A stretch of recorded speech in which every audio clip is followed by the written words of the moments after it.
Hello dear HOFA team, I have a request. Please tell me the recording chain of the lead vocals, thank you. That was a question in our HOFA blog and refers to the song Bloody Christmas.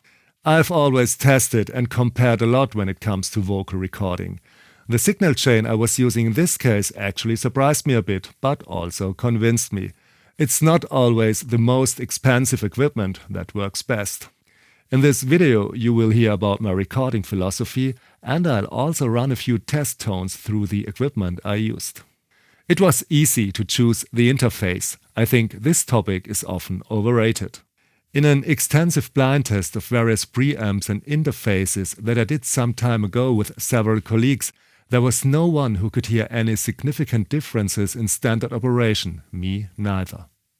I've been using the Universal Audio Apollo gear for some time now. On the one hand because they are able to produce a low noise, neutral and clean sound. On the other hand, they offer the possibility of latency-free recording with exciting sound colors thanks to the unison technology. This is great, especially for vocal recordings.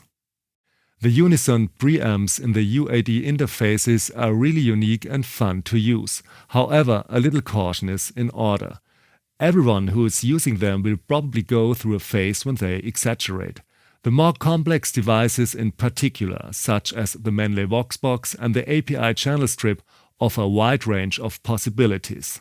It's essential to really understand them and not just trust your gut feeling. Sometimes you might need the manual as well as test tones, pink noise and the analyzer for deeper understanding. Nowadays I almost exclusively use the completely straightforward Neve 1073 preamp and EQ for recordings. The generated harmonics add a nice vintage color and make sure that the recorded signal can do well in the mix. The almost magical high shelf control has a similarly positive effect. When the sound is too dark, this one simply turns on the light. No selectable frequencies, no variable Q, no fiddling. Just one control and it fits. That's how it should be for recordings. As you can see here, the high frequency boost produced by the shelving starts at 500 Hz, which is quite low. This creates an organic transition from the mid frequencies. From 9K upward, the boost is already declining. This makes the high frequencies sound smoother and less technical. I'm a fan of recording voices a little too bright. This automatically makes the singer pay more attention and keep their voice controlled. You can only control what you hear. With its 18 dB per octave, the low cut has a rather strong effect and reliably removes low frequency noise, such as popping sounds. I usually set it to 80 Hz. Fortunately, there is no compressor, de-esser or anything else that you will later regret having used. I'm generally not a fan of dynamic processing during recording. In the analog days, it made perfect sense. Back then, compressors helped to deal with the omnipresent noise, and usually not many of them were at hand. But now, in the digital environment, musicians should always hear the full dynamics of their performance when recording. Again, you can only control what you hear clearly. Later on in the mix, you will have a better basis for the right choices and precise settings anyway.